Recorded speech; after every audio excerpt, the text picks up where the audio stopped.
to Crafty Hints. I'm Chantel. Thank you for stopping by my channel. Today we will be working on this nativity scene. I used 2 of these glass cylinders that I purchased at the Dollar Tree, some Rustoleum frosted glass paint, and on my Cricut I used some stencil vinyl. And then you just want to pull back the extra vinyl. I definitely do my best to add extra. As you'll see, I've got an extra set of Wisemen there. That way I can use it on another craft. So I try to do that. I'll add extra little things in, so I cut it out so that I don't waste anything. As you can see, I have my star down there already cut because I cut that with another project as well. So you just want to get out all of the excess, which that's called weeding. And then I did use the clear contact paper from the Dollar Tree as my transfer tape. It worked pretty well to get this on those glass cylinders. So you just put it on top and then you rub on there. I did get that little pink tool from the Dollar Tree. It's nice because it does have weeding on one end and the little rub side on the other. Here I'm just adding the star, and then I'll add the nativity scene. I will also be including a downloadable PNG file so that you could use it with your cutting machine, or you could use an X-Acto knife with contact paper.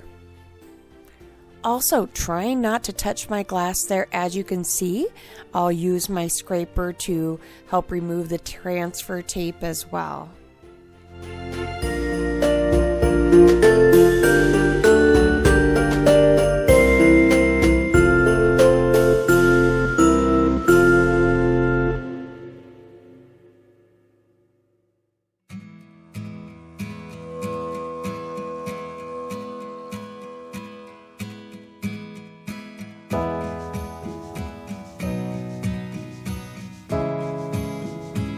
It is truly this easy to make this beautiful set.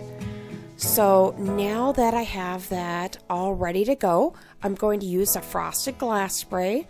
I just put it in a bin with some wax paper, and I did spray it a little bit in my craft room, and then I took it to dry in the bathroom with ventilation as it was too cold outside that night. It was about 22 degrees, so I wanted it to dry. And as it starts to dry, you'll see it goes from shiny to that opaque. So on the left, you can see it's already starting to dry on the left, and the center's just a little bit shiny. So I'm going to just finish spraying both of these, and then you just go back and pull these off. So the manger scene you could definitely reuse. It pulled off so easily that I could reuse that if I wanted to. The Wisemen have a lot of detail, so they wouldn't be as easy to reuse. And you can see right there, it's all frosted, and you can see where it isn't. And that's where your candles will shine through more brightly. And here it is. It's just that simple. These are the flameless candles, and I wanted to show you both in light and in the dark how pretty they would look in your room. So thank you so much for taking the time to stop by. I do hope you'll subscribe.